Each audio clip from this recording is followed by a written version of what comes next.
श्री राम समर्थ। सितंबर 22। भक्ति का मतलब ईश्वर के प्रति अत्यंत प्रेम।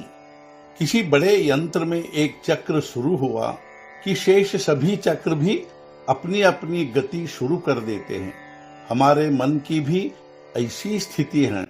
मन की शक्ति काम करने लगती है तो उसके साथ अन्य सब शक्तियां भी गतिमान हो जाती हैं।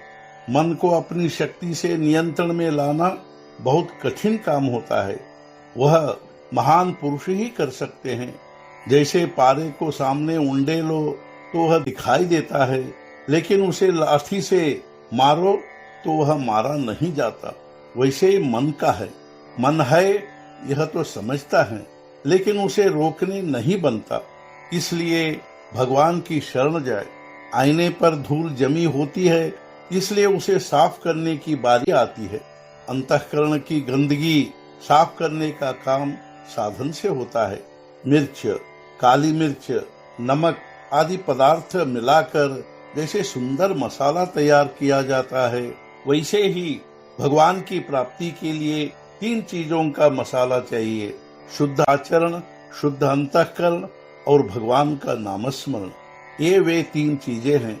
शुद्ध आचरण का अर्थ होता है प्रामाणिकता, धार्मिक आचार और नीति के अनुसार वर्तन। शुद्ध अंतःकरण यानी अभिमान न होना, द्वेष मत्सर न होना और सब लोग सुखी रहे ऐसी भगवान से प्रार्थना करना। भगवान का नामस्मरण यानी भगवान का कभी भी विस्मरण न होना। पति को भगवान के प्रति रुचि नहीं या विश्वास नहीं तो पत्नी को नामस्मरण करना छोड़ने की जरूरत नहीं होती। उसने नामस्मरण किया तो उसने पति धर्म का त्याग किया, ऐसा नहीं होता। मन में उठने वाले असंबद्ध विचार नाम से जो प्रेम होता है उसे बाधा डालते हैं। उनकी निर्मिति ही न हो ऐसा लगता हो तो उन विचारों को मन में आने ही न दे। एक बड़ा पुलिस अफसर चोर पकड़ने में बड़ा होशियार था। वह यह करता था कि चोर जिस औरत का दीवाना होता था उसे फुसला लेता था, तब वह चोर बाकायदा पकड़ में आता था। उसी प्रकार हमारा मन जहाँ उलझता हो वहाँ भगवान को रख दो तो अपना मन काबू में आ ही गया समझो। मन को संयमित करने के 2 उपाय हैं। एक है पातंजल योग और दूसरा भगवान की भक्ति। पातंजल योग का अर्थ होता है युक्ताहार विहार, नियमित जीवन और इंद्रियों का निरोध। भगवान की भक्ति यानी ईश्वर के प्रति अत्यधिक प्रेम। इस प्रेम के साधन कौन से हैं?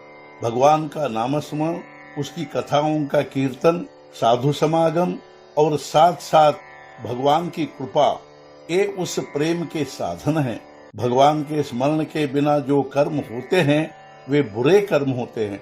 कोई भी खाने या पीने का पदार्थ भगवान का नाम लिए बिना ग्रहण नहीं करे।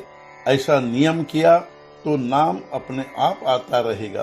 किसी भी परिस्थिति में हम नामस्मरण करना न टाले, मन को चंचल न होने दे। जो नामस्मरण करते हुए गृहस्थी या प्रपंच करेगा उसका अभिमान नष्ट होकर उसे सुख संतोष का लाभ होगा ही। आज का मुख्य विचार: अनियंत्रित मन को नाम रूपी कुंदा बांध दो तो मन में भगवान का प्रेम निर्माण होगा। सद्गुरुनाथ महाराज की जय। जय जय रघुवीर समर्थ।